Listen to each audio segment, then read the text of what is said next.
शेवटपर्यंत व्हिडिओ बघा, थोडा पण स्किप करू नका कारण की विषय खूप गंभीर आहे. मित्रांनो, माझ्या कंपनीमध्ये ना बरेचसे मुलं आहेत, म्हणजे काम करणारे वर्कर आहेत. हे दोघेजण साईडला बघा आणि हा बघा आपला महाराष्ट्राचा आदित्य शिंदे 13वी शिकलेला आहे मित्रांनो आणि इथे काम करतो 15,000-16,000मध्ये. हे दोघेजण UP बिहारचे आहेत. हे सुद्धा यांचं शिक्षण सुद्धा 12वी-13वी आहे, परंतु इथे काम करतात 15 ते 16,000मध्ये. सांगायचं एवढंच आहे मित्रांनो की आपण शिक्षणासाठी 15 ते 16 वर्ष फुकट घालवायची आणि नोकरी कितीची करायची 12,000, 13,000 आणि 15-16,000ची. आपण धंदा का करू शकत ना. माझ्या कंपनीमध्ये जो चहावाला येतो ना मित्रांनो, तो दिवसाला 3 ते 4,000चे चहा विकतो. आता एक साधा चहावाला ज्याचं शिक्षण सुद्धा काही नाही आहे, तो 3 ते 4,000चे चहा दिवसाला विकतो मित्रांनो. तर तुम्ही महिन्याचा हिसाब करा. आता तुम्ही बोलला की एवढी कशी का, तर साईडला जेवढे कंपनी आहेत त्या कंपनीमध्ये त्याची चहा जाते, प्लस त्याच्या दुकानावरती सुद्धा चहा प्यायला लोक येतात. तर मित्रांनो हा बघा, हा माझ्या कंपनीतला चहावाला, हा चहावाला UP बिहारमध्ये आला. बघून मला स्वतःला तरी वाटत असेल की याचं शिक्षण किती असेल.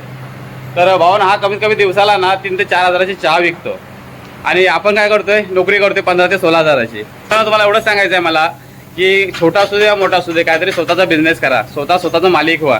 इतरांच्या हाताखाली काम करण्यापेक्षा स्वतःचा धंदा कितीतरी पटीने चांगला मस्त असतो, मोठा असतो मित्रांनो. मला करणं शक्य नाही कारण की माझं किडनीचं ट्रान्सप्लांट झालं, तरी सुद्धा मी प्रयत्न करतो की मी काहीतरी बिझनेस करेन स्वतःचा आणि स्वतःचा काहीतरी सेटअप उभा करेन. मित्रांनो, तुम्हालाही शक्य आहे, तुम्ही नक्कीच करा आणि स्वतःचे मालिक व्हा. तर व्हिडिओ जर आवडला असेल ना तर नक्की आपल्या व्हिडिओला सबस्क्राईब करायचं, फॉलो करायचं आणि शेअर सुद्धा करायचं.